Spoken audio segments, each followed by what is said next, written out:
Election అప్డేట్స్ను అందరికంటే ముందుగానే తెలుసుకోవాలంటే ఈరోజే ఆర్టీవీ లైవ్ యాప్ని మీ మొబైల్లో డౌన్లోడ్ చేసుకోండి. తెలంగాణ మంత్రి కేవీఆర్ మనతో ఉన్నారు. నిజామాబాద్ జిల్లాలో పర్యటించారు. నిజామాబాద్ జిల్లా వ్యాప్తంగా ఏదైతే ఇటీవల కాలంలో జరిగిన పరిణామాలు తెలంగాణకు సంబంధించి అంశానికి సంబంధించి సార్ చెప్పండి, తెలంగాణ ఉత్సవాలు ఎలా జరుపుకుంటారు?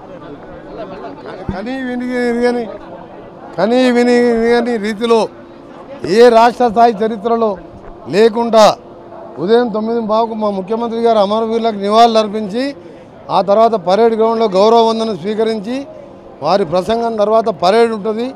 తెలంగాణ అమరవీరులకు అక్కడ సన్మానాలు చేస్తాం.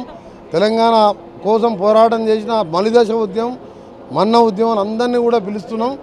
సాయంత్రం 7 గంటలకు వెళ్ళి 10 గంటల వరకు బాణాసంచాతో తెలంగాణ ప్రజలందరినీ ఆకట్టుకునే విధంగా సాంస్కృతిక కార్యక్రమాలు, తెలంగాణ కళలు ఉట్టిపడే విధంగా ఆ విధమైన కార్యక్రమాలు చేయబోతున్నాం.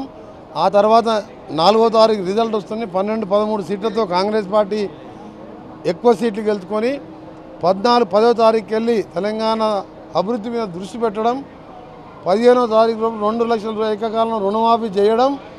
బీఆర్ఎస్ పార్టీ 5వ తారీఖు తర్వాత బీఆర్ఎస్ పార్టీ ఆఫీస్ ఉండదు, దాన్ని తాళం వేసుకొని అందరూ కూడా పోవడం ఖాయం. ఎందుకంటే ఎవరు తీసుకున్న గోతిలో వాళ్ళే పడతారు. 10 సంవత్సరాలు ఒక నియంతలాగా పాలించినాం. ఒక ఎమ్మెల్యే, ఒక ఎంపీ, ఒక మినిస్టర్. నేను ఎంపీ 5 ఏళ్ళు లోక్సభ ఎంపీ అపాయింట్మెంట్ అడిగి 1000 లెటర్లు రాస్తే అపాయింట్మెంట్ ఇవ్వలే. ఇవాళ నా దగ్గరికి మంత్రిగా రోజు 10,000 మంది వస్తున్నారు. అంటే నువ్వు జాగిరా, నువ్వు రాజువా?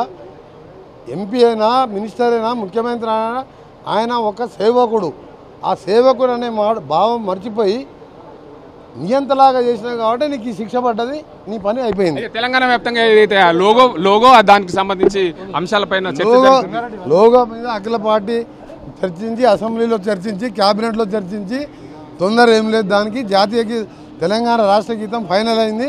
అది 2014లో నేను కూడా ఉద్యమంలో ఉన్నా, అప్పుడే పెడదామనుకున్నాం, కావాలని పెట్టలే. ఇప్పుడు అదే పాట అందరికీ నచ్చింది, అందరూ ఒప్పుకున్నారు. అఖిలపక్ష మీటింగ్ మొదటిసారి సెక్రటరియట్లో అయింది, అది ఫైనల్ అయిపోయింది. ఎగ్జిట్ పోల్ సంబంధించి ఏం చెప్తారు? ఇండియా కూటమి వస్తుందని చెప్తాను. నేనేం చెప్తాం?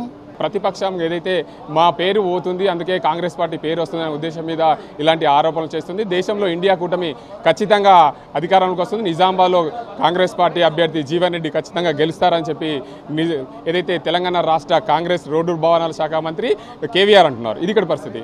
కెమెరా సాజింతో గంగారెడ్డి, RTV నిజామాబాద్. మరిన్ని వీడియోస్ కోసం ఛానల్ ని సబ్స్క్రైబ్ చేయండి. లేటెస్ట్ అప్డేట్స్ కోసం వాట్సాప్ ఛానల్ ని ఫాలో చేయండి. అండ్ లింక్ డిస్క్రిప్షన్ లో ఉంది.